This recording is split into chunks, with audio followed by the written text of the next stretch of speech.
My hernia is fixed so I can communicate today. Where are our officers of the court? I don't hide. Travis, we got Travis here. You're still an officer of the court, Mr. Osborne. Yes. We got another one here, Phil. Anybody else? Butch is not here, right?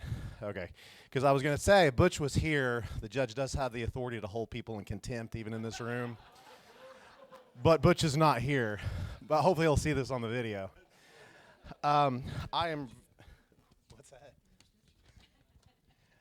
I am very thrilled to be able to welcome our guest here today, the Honorable Judge Katherine E. Thomas. Judge Thomas was raised in Durant, Oklahoma, and graduated from Durant High School in 1987 and from Oklahoma State University with a bachelor's degree in psychology in 1991.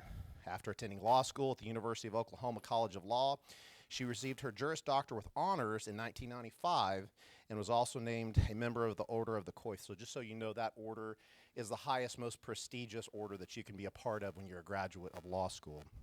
She was admitted to the practice of law in the state of Oklahoma in September of that year. Judge Thomas joined the district attorney's office in 1995 here in Stillwater, Oklahoma as an assistant district attorney for the 9th DA's district attorney's district, where she served for 15 years as a prosecutor. During that period, she prosecuted cases in both felony and misdemeanor divisions, as well as handling juvenile delinquent and deprived cases. She was a member of the Oklahoma District Attorneys Association, ODAA as we know it, and served as a trial advocacy faculty member for that organization. Professionally, she served on Payne County's Child Advocacy Task Force and Multidisciplinary Task Force on Sex Crimes. Ms. Thomas was appointed to the bench on February the 1st, 2011 by, was it Judge Corley? Judge Corley appointed her to the bench February 1st, 2011 as a special district judge for our Payne County. Her case assignments included criminal and domestic matters, protective orders, probates, guardianships, adoptions, and small claims, and she still serves our county in that same capacity at this time. She's a member of the Oklahoma Bar Association, receiving the Hicks-Epton Law Day Award in 1999, and was also of the Payne County Bar Association, where she served as bar president in 2006. She's been a coach and a judge for the OBA's mock trial program, and previously she served on the boards of the Payne County Counseling Service, Stillwater Domestic Violence Services, and Child Advocacy, the Seville Center here in Stillwater, the Red Cross, Kappa Alpha Theta in the Stillwater community, and is also a member of the Stillwater Public Schools PTA and Booster Club. Ms. Thomas and her husband Steve reside here in Stillwater, and they have 2 grown children, Evan, who works in finance in Oklahoma City, and Claire, a second-year law student at the University of Oklahoma. Would you please join me in welcoming our very own, the Honorable Judge Katherine Thomas.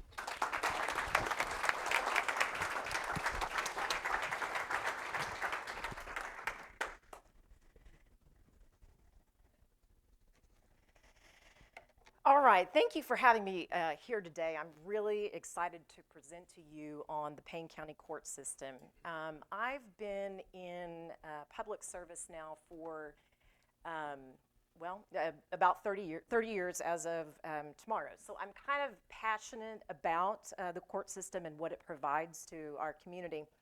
And as long as I've been on the bench, my most frequent question that I get is, what do you all do up there?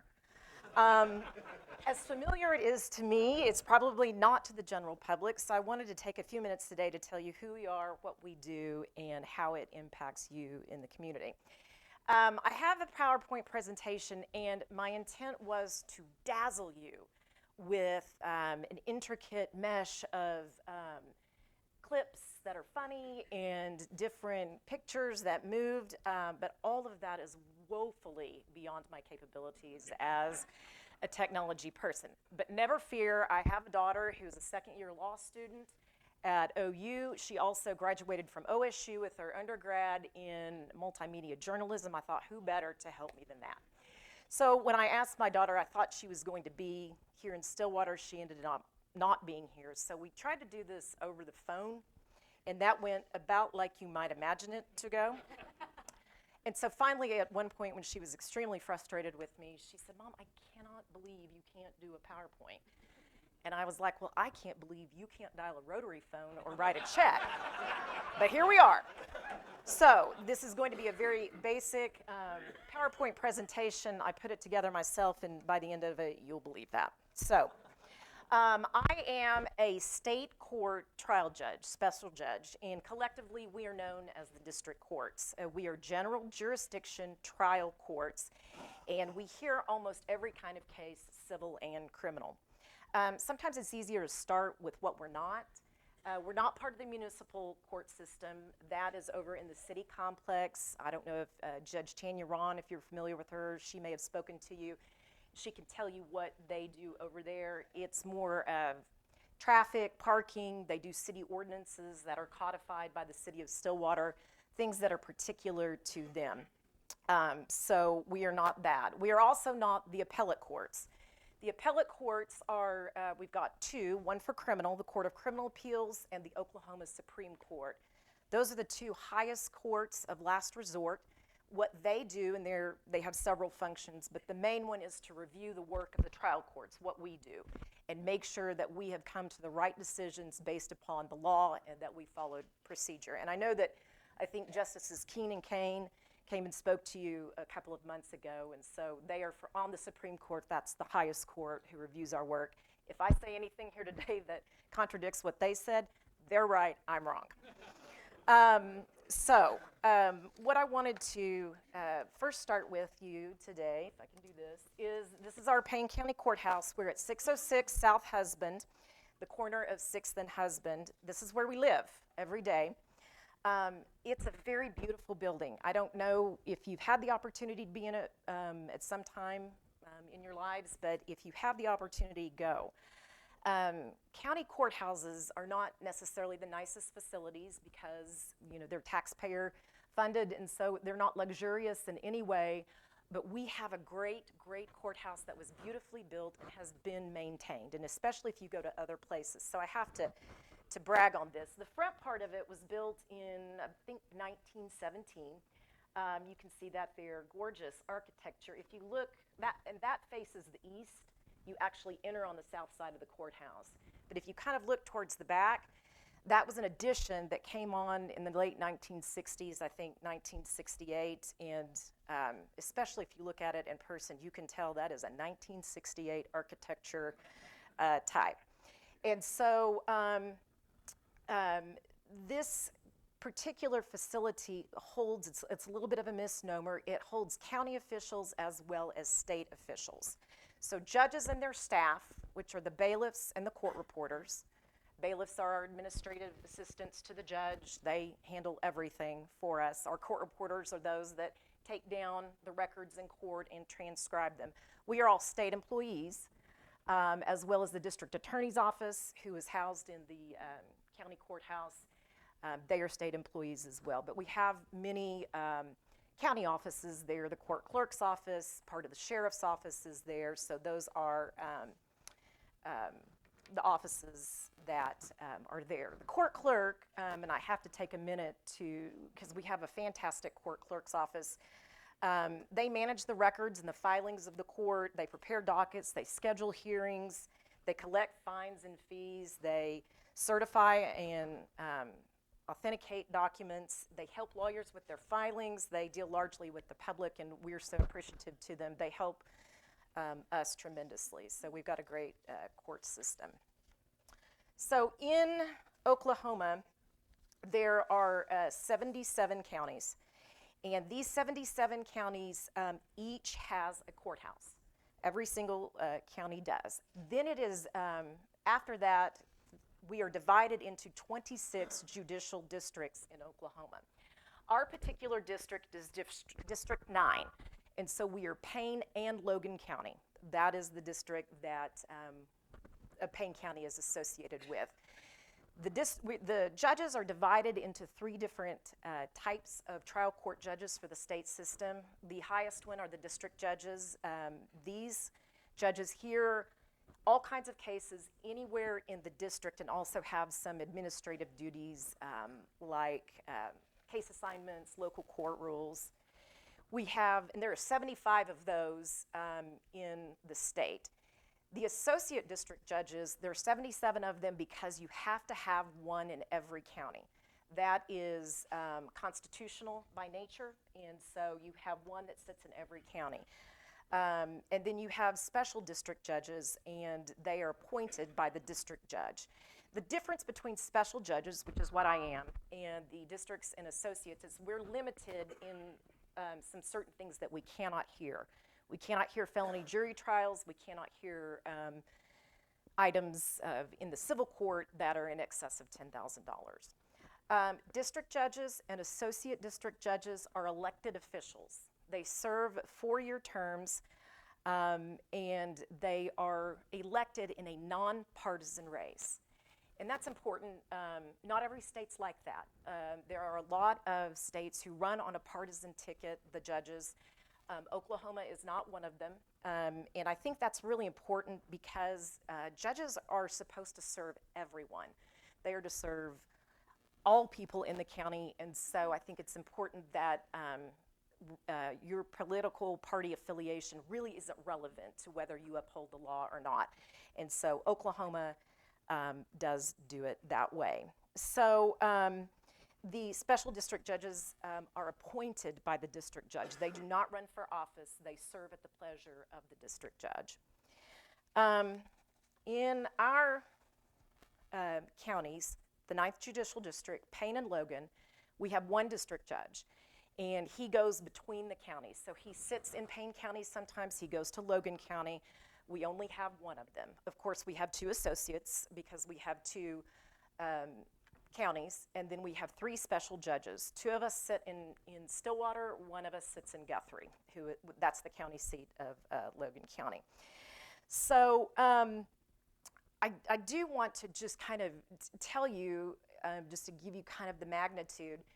In the last census in 2020, Payne County was registered at just under 82,000 citizens. There was an expected growth by year 2025, which is this year. We are expected to be around 85,000. So we are a growing county. I think that number is a little bit skewed. I think it's underreported. Anybody know why? The university. Most students register as their residents at a place other than Payne County. So I think our numbers are significantly higher than that. Logan County is a county that in the census was just under 50,000. They were projected to be at 55,000 by this year, 2025. Anybody know why that's a big growth? North Edmond. So Edmond is growing into Logan County. You go down there, particularly the residential areas, they don't even know that they're in Logan County. They think they're in Oklahoma County. But we have a significant growth, and that requires us to take care of a lot of court cases within our system. So last year, we filed 8,189 cases approximately within Payne County. I don't want to mislead you on that number. I would say almost a quarter of those are going to be traffic citations issued by the Payne County Sheriff's Office, Oklahoma Highway Patrol, and OSU PD. But that still leaves you around 6,000 that go through the system. Again, I don't want to mislead you because most court cases are resolved short of having intricate trials, but they still appear in our dockets. They still have hearings in the system, and so we have a very significant load within the county. And so I think we are considered within the system as a large rural county. We don't have a metro location like Oklahoma County and Tulsa County do, or even Norman and Cleveland County. But we are considered very large rural. I think we're close to being the 5th largest district within the state. So we handle a lot of cases that come through our system. So that's a little bit about us and who we are. What we do is, and I stole this from the Chief Justice of the Supreme Court. I talked to him last week. He said, the court system takes you from the cradle to the grave. Even if you have not been in court for anything, we deal with everything from adoptions and deprived cases for very small children to guardianships for vulnerable adults and probates for people who have passed away, and everything in between. And it really kind of made an impact on me when he said, we see really everything in a lifespan of a particular person. So it just kind of gives you the impact of what all we do. So I'm going to tell you a little bit about the kinds of cases that we have. I'm going to start with criminal. They are the most high-profile cases, the ones that are reported most in the media. Most people know about them. But I wanted to let you know that we have a lot of those that come through the system, a little under 2,000 cases between felonies and misdemeanors. The difference between those, the misdemeanors are the smaller crimes, carry up to a year in jail. Felonies are the bigger crimes that carry penitentiary time. We take care in the court system of everything from murders down to speeding tickets. So there's a lot that crosses our plates while we are up there. How they get to the court system is criminal cases are investigated by law enforcement. They are then presented to the district attorney's office, and the district attorney's office makes the decision what, if anything, they are going to file. Once the DA's office has made that decision and files that, then the cases come to the judge, and we issue arrest warrants, we review affidavits, we set bonds. Individuals will then come to court. We'll arraign them, advise them of what they have been charged with, and they will then get an attorney, and we go from there through the court system. For felonies, they're divided into two different stages. There are preliminary hearings that we have in court to make sure, these are hearings to make sure that there's enough evidence there for the case to go on to the trial court. And all cases that require jail time, felonies and misdemeanors, you are entitled to a jury trial of your peers for them to decide whether or not you are guilty. So we conduct those trials as well. We preside over them. We have delinquent cases. Those are for children under 18 that have committed criminal offenses. We deal with those confidentially. The court system, for privacy reasons, because these are children. The Office of Juvenile Affairs will assist the court and investigate those cases as well and provide recommendations for treatment, and rehabilitation is really the key there. What the court is looking to make sure that the juvenile delinquents are held accountable, but they are also, we want them to be productive citizens, and so the treatment is there as well. And then we kind of have a hybrid of the two. Youthful offenders are for your more major crimes that perhaps somebody younger than 18 has committed. So probably around 15 to 17 is what you'll see most frequently. With some major crimes, they're filed as a youthful offender. They can stay on that path. They can be certified as adults. They can be certified as juveniles, or they can continue as youthful offenders where they do receive services from the Office of Juvenile Affairs, but they can be sentenced as adults if they do not comply with the things that they are supposed to do. Civil court cases are cases that we deal with a lot. They make up probably half of what we do. Criminal makes up the other half, obviously. Civil is just about anything else that's not criminal. These come to the court by way of a party filing a pleading or petition that they have been aggrieved against somebody who they believe to be responsible. They include things like contract disputes, which are disagreements over the terms of a contract or unpaid debts. They're tort claims, which an individual may allege that they have been injured. So personal injury cases, medical malpractice cases, car wrecks, insurance suits, things of that nature. And if they are over 10,000, they are in the civil court, and you can have a trial by jury in those as well. And so the court will preside over that. Other things that civil in nature, property disputes, nuisances, ejectments, a lot of fences and trees that cause people problems. Employment discrimination, wrongful termination, wage disputes, injunctions. So civil takes care of a lot of that. There is a division of the civil court called the small claims court. Those are for if there's a breach of contract or a tort injury claim, and there are monetary damages that are less than $10,000, or replevin, which is you've got my property wrongfully, I want it back. Those go through a small claims court, and those are meant to be speedy resolutions to claims and very accessible to the public. Often no lawyers are used there, no formal filings, and so that gives some speedy relief to people coming through the system.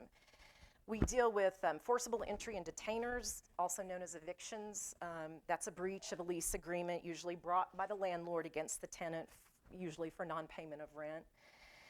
We do domestic cases. Those are your divorces. The court in those cases are tasked with dividing your marital estate, your property, your assets and debts equitably. Also, issues regarding your minor children, custody, visitation, child support are also decided by the court in those types of cases.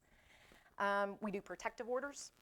Protective orders, also known as restraining orders, are cases we do to protect individuals from harassment, domestic violence, stalking, victims of certain crimes, in order to keep the offender away from the person who is being subjected to that.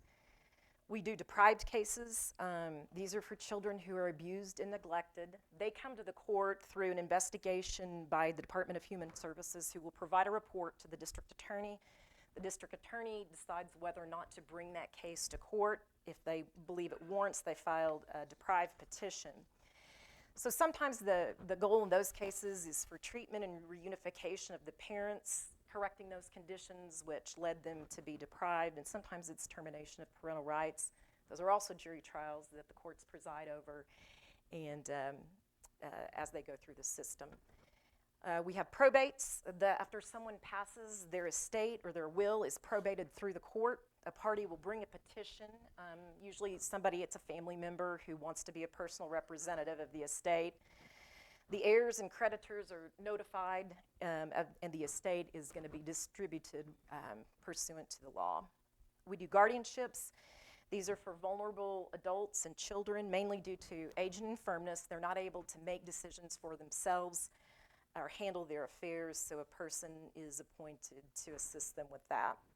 And we do adoptions. I put that last because it's one of the happy, good things that we get to do. Creating a new family for a child within the system is kind of a bright light, and sometimes a lot of dark things that we have to take care of. So one of the things that I did want to tell you is that as your court system, we understand that a lot of times we see people on the very worst days of their lives. Some of the biggest decisions that are sometimes made regarding your life, your property, what happens to that, where are your children going to live, your liberty. We understand the gravity of that, and we know that when you come before the court, you have to have a lot of faith in its integrity, and that's one of the goals that we have. We take our duties really seriously. We recognize that this is your county, and the courts are your courts, and we are here to serve you. The best message that I can deliver to you is that as judges, we want to preserve the integrity of the system. And one of the ways in which we do that is we have to maintain our impartiality. So as a judge, I took an oath to preside unbiased in a neutral manner to uphold the law. I'm restricted sometimes about what things I can say. I can't comment on pending cases or even scenarios wherein the case might come before the court. We don't talk politics. We don't condemn or support policy decisions. And all of these are restrictions so that the public can have confidence that when somebody comes before the court, you have someone to hear your case who doesn't already have a developed opinion or a certain bias. You are entitled to be heard before a court fairly and your position fairly considered. And that doesn't always mean the court's going to rule in your favor, but it is one of the goals as a court for its citizens to be confident of the system that is operating, and we always strive for that. So the second question I get is, most asked question is, what's going on up there? Well, again, as I told you, I'm a little bit limited in what I can say, but there are certain ways that you can follow what's happening up at the court. And we would really like for you to. We would like you to take an interest because, as I said before, they're your courts as well, and you need to be informed on what they're doing. One of the best ways is the website, www.oscn.net. Most of you may be familiar with this. You can look at that. You can tell what's going on a certain day. You can find out what a judge is, what cases they're hearing. You can look at some of the pleadings in those cases. Sometimes if things aren't available online, you still can have access to them if you want to go up to the court clerk's office and request a copy of that. So those things should be available to you. Another thing you can do is come watch, in all your spare time. But these, for the vast majority of these hearings, they are public hearings, meaning that everyone can come in. You do not have to be a witness. You don't have to be a family member. You can simply walk in and watch the proceeding if you want. You don't have to have permission to come in. People come in and leave the court very frequently. The only hearings that are regularly closed to the public are anything to do with children, so juvenile, delinquent, and deprived, adoptions, and guardianships as well. But everything else is public. Criminal proceedings are public. Divorce proceedings are public. If you think there's something going on that interests you, go on up there. And then the third thing that I always like to make a pitch for is jury duty. How many here have served on a jury? Okay, so most of you.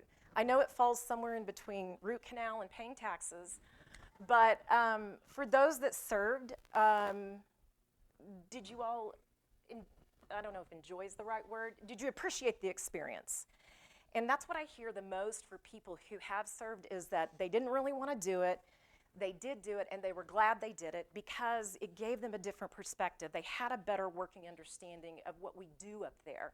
It's not like it's on TV. It's not like it's told in stories. And so most people who do it come back with a better understanding of how the court system does work. So I always put my pitch in for that. The other thing that I would say is it is a civic duty, and when it's the day, if it's the day that you're sitting there and you're in a courtroom, you would want a juror like you, who's engaged, who's attentive, and who wants to give it their all to make sure that you have that fair process as well. So I'm off my soapbox now. That's all I've got. So questions? Yeah, who has questions? Yeah, thank you. Thank you.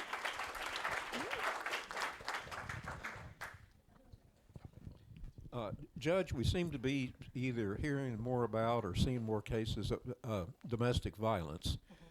Is that on the increase? And and what do you think are the causes, and what could be done about it? It could be part of increase. I would say there is a much greater understanding of domestic violence and how it works now. So, for example, we have a prosecutor who is assigned by grant. That's basically all she does is domestic violence cases. I think there's a greater understanding now.